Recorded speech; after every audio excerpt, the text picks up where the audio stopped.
사람을 가까이 할 때는 반드시 그 본바탕을 살펴야 하느니라. 겉만 보고 마음을 열었다가는 반드시 후회할 날이 온다. 정약용이 평생을 두고 대세인 말입니다. 사람을 잘못 알아보는 것, 그것이 인생에서 가장 값비싼 실수라고 그는 말했습니다. 정약용은 39살에 강진으로 유배를 떠났습니다. 하루아침에 벌을 잃고 가족과 헤어지고 낯선 땅에 홀로 남겨졌습니다. 그 길고 긴 세월이 18회였습니다. 그런데 그 세월 속에서 그를 가장 깊이 가르친 것은 책이 아니었습니다. 자연도 아니었습니다. 바로 사람이었습니다. 권세가 있을 때 곁에 있던 자들이 유배 소식과 함께 하나 둘 사라졌습니다. 어제까지 형제처럼 지내던 이들이 하루 이 목을 가다듬음 아침에 남보다 못한 사이가 되었습니다. 어떤 이는 돌아서면서 먼저 모욕을 꺼내기도 했습니다. 그 빈자리가 쓸쓸했습니다. 하지만 그 쓸쓸함이 오히려 정약용의 눈을 열어주었습니다. 평온한 날에는 보이지 않던 것들이 보이기 시작했습니다. 바람이 불어야 나무의 뿌리가 얼마나 깊은지 알 수 있듯 위기의 순간이 되어라 그 사람의 본바탕이 드러난다는 것을 정약용은 그 긴 세월 동안 사람을 관찰하고 기록하고 또 되새었습니다. 어떤 이는 끝까지 예의를 지켰고 어떤 이는 순식간에 돌아섰습니다. 어떤 이는 작은 이익 앞에서 모든 것을 버렸고 어떤 이는 아무것도 없는 자리에서 진심을 내밀었습니다. 그렇게 그는 깨달았습니다. 못된 본성은 숨기려 해도 숨겨지지 않는다고. 아무리 가리려 해도 작은 말 한마디 사소한 행동 하나에서 이미 그 뿌리가 비쳐나온다고. 그 작은 신호를 놓치지 않는 것이 자신을 지키는 첫걸음이라고 훗날 정약용은 두 아들에게 편지를 쓸 때마다 이 말을 되풀이했습니다. 사람을 보는 눈을 길러라. 본성이 못된 자를 가까이 두지 말라. 그것이 평생을 편안하게 사는 길이라고. 오늘은 정약용이 18회의 유배 속에서 몸으로 걷고 마음으로 새긴 이야기를 전하려 합니다. 못된 사람을 알아보는 6가지 모습입니다. 이 중 하나라도 보인다면 그 인연은 멀리하는 것이 상책입니다. 가까이 둘수록 당신이 먼저 상처를 입게 됩니다. 오늘 이야기가 마음에 드신다면 구독과 좋아요를 눌러주세요. 어디서 듣고 계신지 댓글로 알려주세요. 여러분이 계신 곳에 정약용의 지혜가 함께하겠습니다. 이제 첫 번째 모습부터 하나씩 살펴보겠습니다. 말이 꿀같이 달고 행동이 한없이 부드러운 자를 가장 경계하라.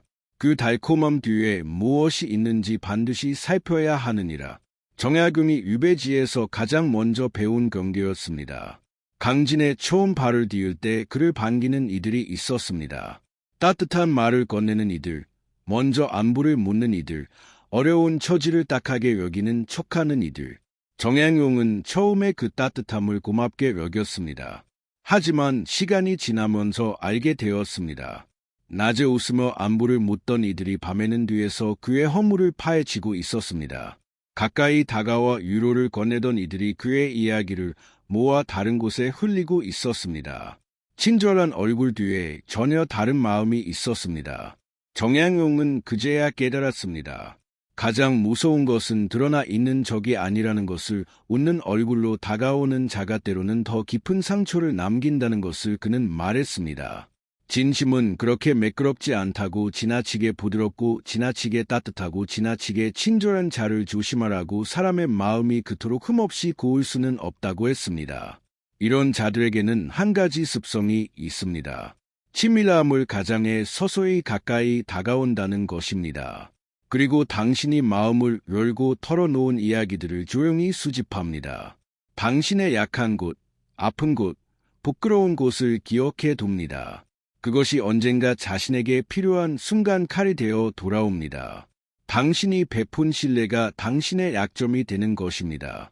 흙탕물 속에서도 연꽃은 피어납니다. 그 고운 빛깔만 보면 아름답습니다. 하지만 그 뿌리는 언제나 진흙 속 깊이 박혀 있습니다. 겉에 드러난 아름다움만 보고 뿌리를 살피지 않으면 결국 쏟게 됩니다. 사람도 다르지 않습니다. 겉으로 보이는 친절과 온화함이 전부가 아닐 수 있습니다. 그 아래에 무엇이 자리하고 있는지 천천히 살펴야 합니다. 이런 자와 오래 지내다 보면 당신도 모르는 사이 변화가 생깁니다. 처음에는 경계하던 마음이 조금씩 풀립니다. 그 사람의 따뜻한 말들에 익숙해지고 그 사람의 웃음에 안심하게 됩니다. 스스로도 모르는 사이 마음의 문이 열립니다. 바로 그 순간이 가장 위험합니다. 정약용은 단호하게 말했습니다. 겉과 속이 다른 자는 결코 믿어서는 안 된다고. 그 친절은 당신을 향한 진심이 아니라 자신을 위한 계산이라고. 그런 자의 따뜻함에 기대다 보면 어느 날 당신이 베푼 것들이 모두 당신의 짐이 되어 돌아온다고 했습니다. 당신의 마음을 함부로 열지 마십시오. 진심은 한 번에 드러나지 않습니다. 시간을 두고 천천히 그 사람의 뒷모습을 보십시오. 앞에서 보이는 모습과 뒤에서 보이는 모습이 같은 사람. 그런 사람이 곁에 두어야 할 사람입니다. 정약은 18의 유배 끝에 한 가지를 가슴에 새겼습니다. 겉이 아무리 고운 자라도 속이 다르다면 그것은 이미 사람이 아니라 그림자라고. 그림자와 함께 걷다 보면 당신도 언젠가 그림자가 된다고 했습니다. 윤회를 돌로 갚는 자와는 처음부터 인연을 맺지 말 것이니 그 끝이 반드시 당신의 상처가 되느니라. 정약용이 유배지에서 가장 가슴 아프게 목격한 것 중 하나였습니다. 강진에서 그는 어렵고 낯선 처지였습니다. 그런 그를 도와주는 이들이 덜어 있었습니다. 처음에는 고마운 마음으로 그 손길을 받았습니다. 작은 것이라도 돌려주려 했었고 진심으로 대하려 했습니다. 하지만 시간이 지나면서 알게 되었습니다. 그 도움에는 보이지 않는 조건이 붙어 있었습니다. 정약용이 조금이라도 기대에 못 미치면 그들은 돌아섰습니다. 베풀었던 것을 들추며 원망했고 뒤에서 험담을 늘어놓았습니다. 도움을 준 것이 아니라 빚을 만들어 두었던 것입니다. 그 아픔을 겪으며 정약용은 이런 자들의 마음속 구조를 꿰뚫었습니다. 이런 자들의 마음속에는 저울이 하나 있습니다. 하지만 그 저울은 처음부터 기울어져 있습니다. 받는 것은 당연한 일이고 못 받는 것은 억울한 일입니다. 베푸는 사람의 사정은 처음부터 보이지 않습니다. 100번을 베풀어도 그 고마움은 물처럼 흘러가 버립니다. 하지만 단 한 번이라도 기대에 못 미치면 그 서운함은 돌에 새긴 글씨처럼 남습니다. 세월이 지나도 지워지지 않습니다. 오히려 시간이 갈수록 더 또렷해집니다. 정약용은 이런 자들을 두고 배은망덕하다 했습니다. 윤회를 배반하고 덕을 잇는 자, 이런 자에게 당신의 마음을 쏟는 것은 마른 땅에 물을 붓는 것과 같습니다. 아무리 부어도 땅은 축축해지지 않습니다. 물만 사라질 뿐입니다. 강물을 생각해 보십시오. 강물은 쉬지 않고 흘러 바다로 들어갑니다. 사계절이 바뀌어도 가물어도 넘쳐도 강물은 멈추지 않고 바다를 향합니다. 하지만 바다는 번도 강물에게 고맙다 하지 않습니다. 그저 받을 뿐입니다. 이런 자와의 관계가 꼭 그러합니다. 당신은 끊임없이 흘려보내고 상대는 끊임없이 받습니다. 고마움도 없고 돌아오는 것도 없습니다. 그러다 어느 날 당신이 더 이상 흘려보낼 것이 없어지면 그제야 원망이 돌아옵니다. 당신이 아무리 채워도 결코 차지 않는 그릇이 있습니다.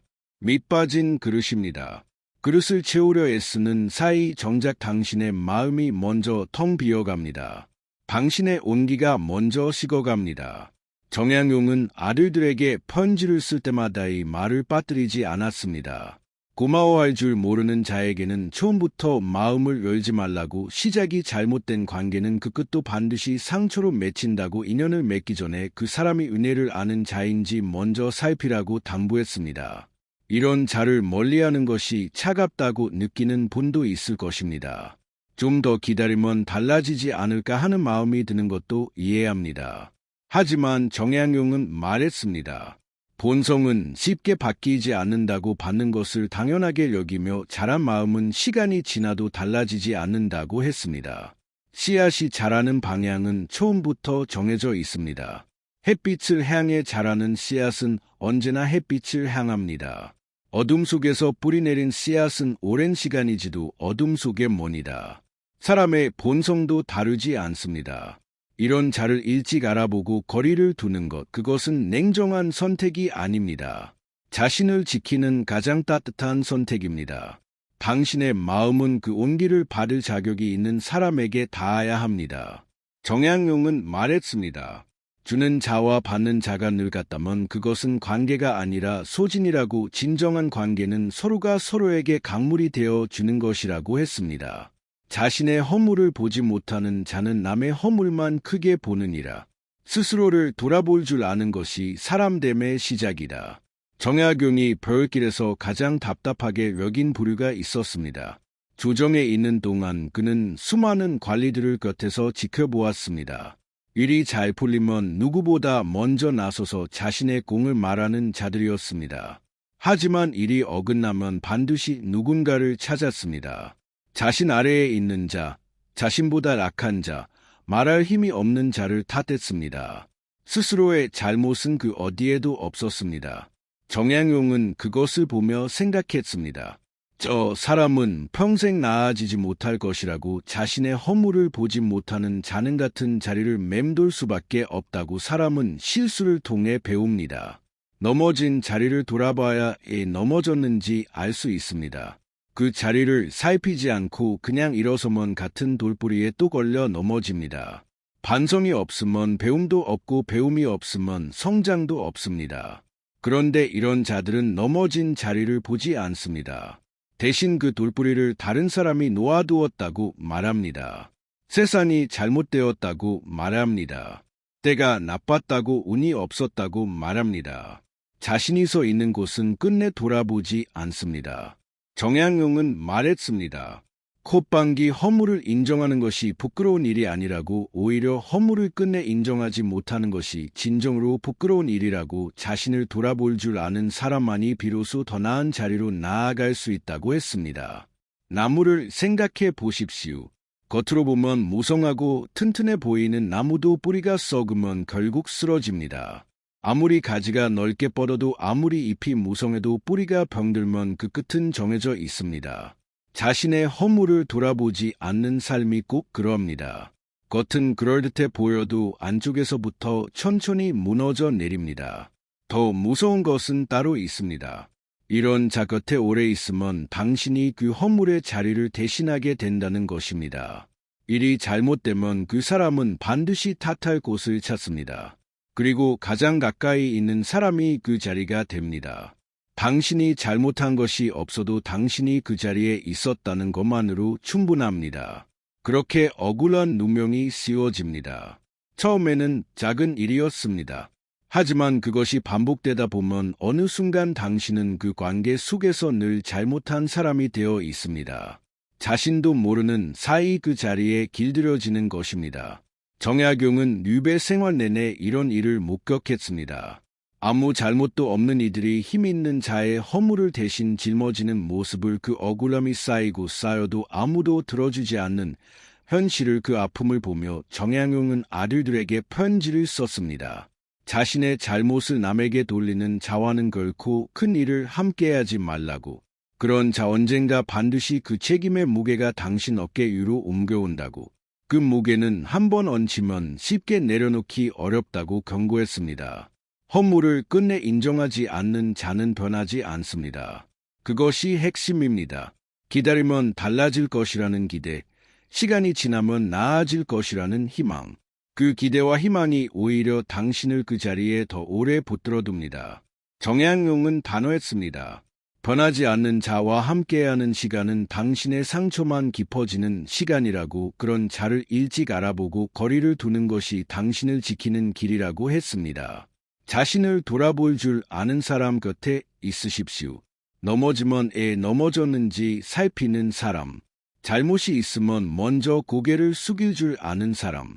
그런 사람이 곁에 있을 때 당신도 함께 자합니다. 그런 사람과 함께하는 시간이 쌓일수록 당신의 인생도 단단해집니다. 정약용은 말했습니다. 스스로를 돌아볼 줄 아는 자 곁에 있으면 당신도 말지고 자신의 허물에 눈 감는 자 곁에 있으면 당신도 흐려진다고 했습니다. 의익으로 모인 자는 이익이 사라지면 흩어지고 애로움으로 모인 자는 어려움 속에서도 함께하느니라. 정약용이 유배를 떠나던 날 가장 깊이 새긴 말입니다. 그 길을 떠나기 전날 밤 그는 생각했습니다. 내일이 되면 누가 남아있을까? 권세가 사라진 자리에 어떤 얼굴들이 남아있을까? 날이 밝았습니다. 형제처럼 지내던 이들이 보이지 않았습니다. 함께 술잔을 기울이며 의리를 맹세하던 이들이 보이지 않았습니다. 어제까지 가장 가까운 자리에 있던 이들이 하루아침에 남보다 못한 사이가 되었습니다. 그것으로 충분했습니다. 더 이상 설명이 필요하지 않았습니다. 그들이 어떤 사람들이었는지 그 하루가 모든 것을 말해 주었습니다. 정약용은 이런 자들을 수인배라 불렀습니다. 수인은 이익으로 모이고 이익으로 흩어집니다. 이익이 있을 때는 친구처럼 굽니다.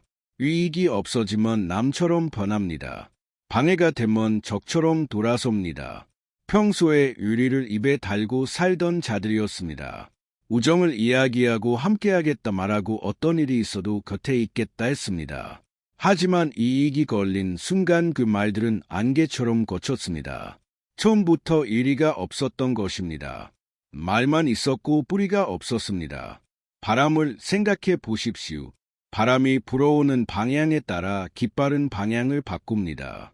동풍이 불면 서쪽을 향하고 서풍이 불면 동쪽을 향합니다. 깃발에게는 자신의 방향이 없습니다. 오직 바람이 이끄는 대로 움직일 뿐입니다. 이익의 바람에 따라 돌 돌리는 자가 꼭 그러합니다. 자신만의 중심이 없습니다. 이익이 있는 곳을 향해 움직이고 이익이 사라지면 돌아섭니다. 그 충성과 우정은 처음부터 진심이 아니었습니다. 이익이라는 바람 위에 세워진 것이었습니다. 더 아픈 것이 있었습니다. 정약용이 유배를 떠난 뒤 그에게 돈을 빌려준 이들이 찾아왔습니다. 권세가 있을 때는 한마디도 꺼내지 않던 이들이었습니다. 그가 모든 것을 잃고 낯선 땅에 발을 딛자마자 빚을 독촉해 왔습니다. 그제야 그 관계의 실체가 드러났습니다. 관계가 아니라 거래였습니다. 우정이 아니라 계산이었습니다. 정약용은 그 아픔을 오래 들여다 보았습니다. 그리고 깨달았습니다. 이런 자들과 나는 따뜻했던 기억들도 다시 봐야 한다고, 그 따뜻함도 계산 위에 세워진 것이었을 수 있다고. 진심은 이익 앞에서 흔들리지 않습니다. 이익이 사라졌을 때도 그 자리를 지키는 마음이 진심입니다. 그렇다면 이익 앞에서 돌아선 자의 마음은 무엇이었겠습니까? 처음부터 진심이 아니었던 것입니다. 언젠가 쓸모가 있을까 하여 가까이 지낸 것뿐이었습니다. 정약용은 아들들에게 이렇게 말했습니다. 진정한 관계는 이익의 나침반으로 맺어지지 않는다고. 어려울 때 곁을 지키는 사람이 진짜 사람이라고. 좋은 시절에 벗이 100명이어도 어려운 시절에 벗 1명만 못하다고 했습니다. 거울나무를 보십시오. 이 모두 떨어진 자리에 남아있는 가지들이 있습니다. 봄날의 무성함은 사라졌어도 그 가지들은 여전히 나무와 함께 서 있습니다. 바람이 불어도 눈이 내려도 그 자리를 떠나지 않습니다. 사람의 관계도 그러해야 합니다. 좋은 계절에만 함께하는 것이 아니라 입 다진 겨울에도 곁에 있는 것, 그것이 진정한 인연입니다. 이익 앞에서 돌아서는 자를 일찍 알아보십시오. 그것이 긴 상처를 막는 길입니다. 그리고 그 자리에 겨울에도 곁을 지키는 사람을 두십시오. 정약용은 말했습니다. 이익으로 맺어진 인연은 이익이 다하는 날 함께 끝난다고. 하지만 마음으로 맺어진 인연은 세월이 흘러도 그 뿌리가 남는다고 했습니다. 사람됨은 강한 자 앞이 아니라 악한 자 앞에서 드러나느니라. 윗사람에게 아첨하고 아랫사람을 억누르는 자는 결코 믿어서는 안 된다. 정약용이 별길에서 가장 많이 목격한 부류가 있었습니다. 조정에 있는 동안 그는 이런 자들을 수없이 보았습니다. 높은 자 앞에서는 허리가 꺾이도록 굽슬거리는 자들이었습니다. 권세 있는 자의 말이라면 무엇이든 고개를 끄덕였습니다. 그 얼굴에는 늘 웃음이 걸려 있었고 그 목소리는 늘 부드러웠습니다. 하지만 돌아서는 순간이 달랐습니다. 자신보다 낮은 자 앞에서는 어깨에 힘이 들어갔습니다. 말투가 달라지고 눈빛이 달라지고 태도가 달라졌습니다. 아까까지 굽혀져 있던 허리가 어느새 콱곳해졌습니다. 같은 사람이 맞는가 싶을 만큼 전혀 다른 얼굴이었습니다. 정약용은 그것을 보며 생각했습니다. 저 사람에게는 진정한 인격이 없다고 사람을 대하는 태도가 상대 지위와 권세에 따라 달라진다면 그것은 사람을 대하는 것이 아니라 이익을 대하는 것이라고 이런 자에게 사람은 사람이 아닙니다. 높은 자는 이용해야 할 사다리이고 낮은 자는 밟아도 되는 디딤돌입니다. 사람의 가치가 그 사람 자체에 있는 것이 아니라 그 사람이 가진 권세와 쓸모에 달려 있습니다. 그러니 처우가 달라지면 태도도 달라집니다. 오늘 높은 자리에 있는 사람이 내일 낮은 자리에 앉으면 어제와는 전혀 다른 얼굴로 대합니다. 그 사람이 번한 것이 아닙니다. 처음부터 그런 사람이었습니다. 정약용이 유배를 떠나던 날이 바로 그랬습니다.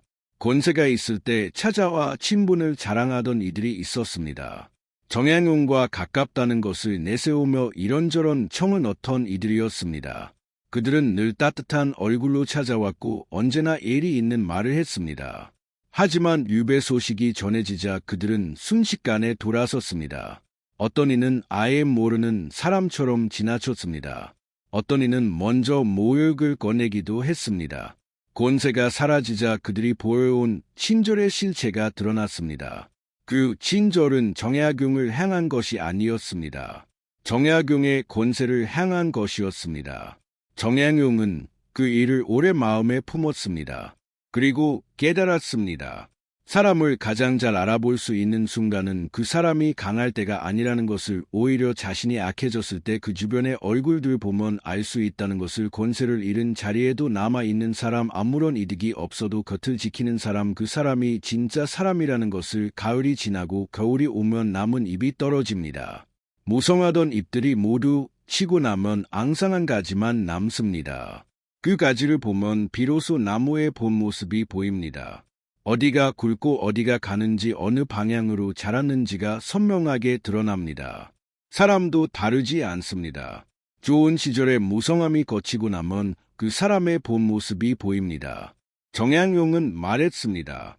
악한 자에게 강하고 강한 자에게 약한 사람, 그 사람의 충성과 우정은 결코 믿을 수 없다고.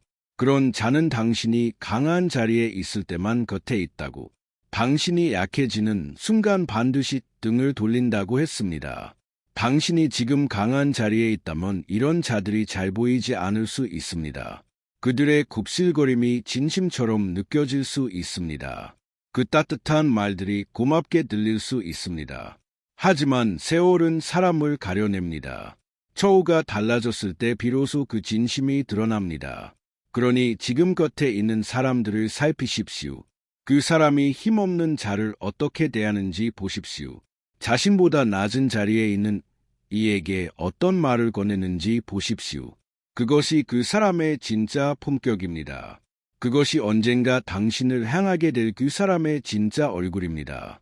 정약용은 아들들에게 당부했습니다. 사람을 볼 때 그 사람이 강자 앞에서 어떠한지 보지 말라고, 약자 앞에서 어떠한지를 보라고. 그 모습이 그 사람의 본바탕이라고 했습니다. 진정한 품격은 누가 보든 보지 않든 달라지지 않습니다.